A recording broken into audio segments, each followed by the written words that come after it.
बकरीद आ रहा है, अभी आप कुछ दिन बाद देखेंगे दुर्गा पूजा आ रहा है। अभी बकरीद के टाइम पे इनके लोगों का क्या बयान आ रहा है, मोदी जी का क्या बयान आ रहा है कि आप जो है वर्चुअल कुर्बानी कर लें। वर्चुअल कुर्बानी कैसे है भाई?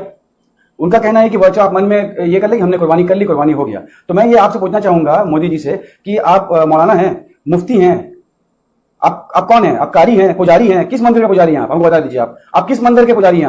आप ना कारी हैं ना पुजारी हैं, कुछ नहीं, आप कोई मंदिर का पुजारी नहीं है। तो हिंदुत्व का झंडा आप लोग लेकर घूम रहे हैं। इतने दिन से हिंदुत्व का ठेका कौन उठा रखा था? आप लोग उठा कर रखे थे। नहीं, हिंदुत्व का ठेका कोई नहीं उठाया। हिंदुत्व का ठेका यहाँ पर बाद में है, लेकिन हमारे पहले यहाँ पर हिंदू, मुस्लिम, सिख, ईसाई, पारसी, बौद्ध, जैन सभी को यहाँ पर अपना त्यौहार अपने उत्साह से मनाते हैं। हम लोग उनका त्यौहार में हेल्प करते हैं, वो हमारे त्यौहार में हेल्प करते हैं। वो हमारे घर में सब्जियां खाने आते हैं तो हम उनके घर में मिठाइयां खाने जाते हैं दिवाली के वक्त में। लेकिन आप जो है, आप यहाँ के काले अंग्रेज हैं। आपको यहाँ पर में डिवाइड एंड रूल पॉलिसी जो है आपको ये विरासत में मिली है। वो डिवाइड एंड रूल पॉलिसी को आप प्रमोट कैसे करेंगे? आपके पास तो काफी एमपीज हैं, आप चाहें तो उसको विधानसभा और लोकसभा में और राज्यसभा में पास करवा ले, लेकिन इसके बारे में कोई आइन नहीं है जो आप उसको पास करवाएं कि डिवाइड एंड रूल पॉलिसी यहां पर कैसे चलाई जाए। तो डिवाइड एंड रूल पॉलिसी जो आपको विरासत में देकर गए हैं गोरे अंग्रेज, काले अंग्रेज को, तो वो क्या करेंगे कि इसी तरह से कम्युनल बात हर त्यौहार के ऊपर में करेंगे और करने के बाद में ये डिवाइड एंड रूल पॉलिसी करेंगे। आप बीच में बोलेंगे कि हमको वोट दो। बंगाल में बोलेंगे कि बंगाली यहां सेफ नहीं है, आपका महाराष्ट्र में बोलेंगे कि यहाँ मुसलमान सेफ नहीं है, दिल्ली में बोलेंगे कि वहां की दिल्ली की जनता सेफ नहीं है। तो कौन सेफ है आपकी सरकार? आपकी सरकार में ना हिंदू सेफ है, ना मुस्लिम सेफ है, ना माँ बहन सेफ है, कोई सेफ नहीं आपकी सरकार में। ये जो ढोंग और जो जिस तरह की जाति धर्म की राजनीति आप लोग यहाँ करते हुए आ रहे हैं, ये अवाम आपसे कह रहा है। गुलाम रब्बानी एक youth, I have been born and brought up in India, I have been a son of India like many others. और आपसे मैं ये कहना चाहूंगा कि ये धर्म की राजनीति को आप बंद करें। अदरवाइज जिस तरह का खदेड़ के यहाँ से अच्छे को यहाँ से निकाला गया है, उसी तरह से खदेड़ के आपको इंशाअल्लाह रहमान आपको आने वाले वक्त में 2021 का बंगाल का इलेक्शन में कलकत्ता और बंगाल से आपको खदेड़ के निकाला जाएगा। आपका नाम और निशान मिट जाएगा, आपको 4 वोट तक नहीं मिलेगा। आपका जो सांसद अभी है वो सांसद भी हम लोग आपका छीन के रहेंगे।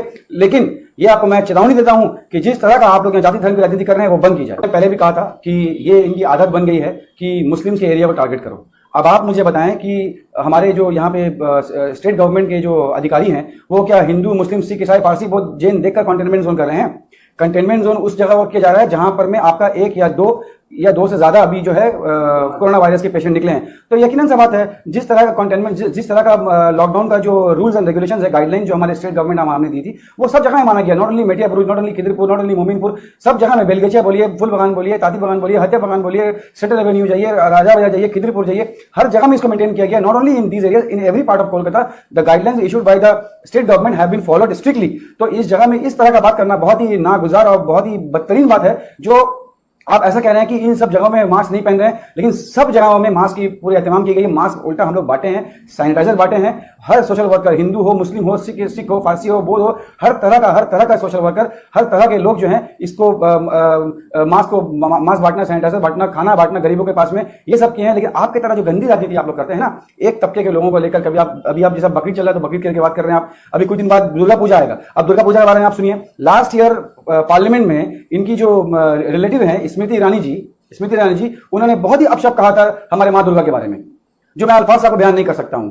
आप देख लें, वायरल वीडियो है उसके बारे में, वो क्या अपशब्द कही थी। तो दुर्गा पूजा आएगा तो यही कहेंगी, जब पूजा का कार्निवल आएगा तो यही कहेंगे, जब बड़ा दिन आएगा तो यही इसी तरह किसी तरह विवादित बयान करेंगे, ताकि हिंदू को मुस्लिम से लड़ाया जाए, मुस्लिम को सिख से लड़ाया जाए, फारसी को जैन से लड़ाया जाए। लेकिन ये याद रखा जाए, क्योंकि हमारे इस बंगाल की मट्टी को जिस तरह के आप लोग गंदा करने की कोशिश कर रहे हैं, आपकी ये गंदी राजनीति को इंशाअल्लाह ताला रहमान ऊपर वाले ने चाहा, भगवान ने चाहा तो इसको तोड़ा जाएगा। 2021 में हमारी मां बहनें आपको वोट तो बाद में देंगी, पहले आपको झाड़ू से मारेंगी, क्योंकि वो झाड़ू खाने अलग आप लोग काम कर रहे हैं। और राहुल सिन्हा, अगर आपको फेयर पॉलिटिक्स करना है तो आप लोगों के सामने काम करें, मानुष से पास दाड़ी ना अपनी काज करूँ ना, तो अपनी मीडिया बसे बसे तो लंबा अपनी बयान करবেন না।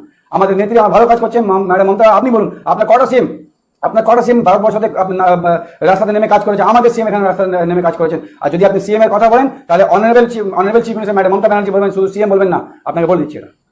ये बताए बीजेपी कुछ लीडर सोमवार, मंगल, बुध, जुमरा, जुमा की बात करके फायदा क्या है मेरे भाई? आप सीधा देखिए ना, इस चेन को कैसे तोड़ा जाए। ये चेन वाइज अब जो हम लोग जो है ये आपके मोदी जी अगर राइट टाइम पे अगर इसको ये लागू करते हैं आपका लॉकडाउन को, तो आज हम लोग ये कम्युनिटी ट्रांसफर जो हो रहा है ये कम से कम नहीं होता। आपने 3 महीने के बाद में आपने लॉकडाउन किया है, इस 3 महीने में आपने हर तरह का सरकार गठन किया, नमस्ते ट्रम्प किया, सब कुछ किया। आज जब ये एक सीरियस पोजीशन में चले जा रहा है, आज हजारों लोग इससे डेली बेसिस में अफेक्टेड हो रहे हैं, तो इसके जिम्मेदार कौन है? आप है जिम्मेदार। आज अगर सोमवार का लॉकडाउन किया जाए और जुमा को किया जाए, इससे फर्क क्या पड़ने वाला है मेरे भाई? हमको चेन को ब्रेक करना है। हमको चेन को ब्रेक करने के लिए गवर्नमेंट ने अगर सही डिसीजन लिया तो वही। लेकिन मैं यही कहना चाहूंगा पूरे कलकत्ता और बंगाल के अवाम से, मेरे सारे हिंदू, मुस्लिम, सिख, ईसाई, फारसी, बौद्ध, जैन तमाम भाई बहनों से मैं ये कहना चाहूंगा कि kindly follow the guidelines of our honourable chief minister madam Mamata Banerjee.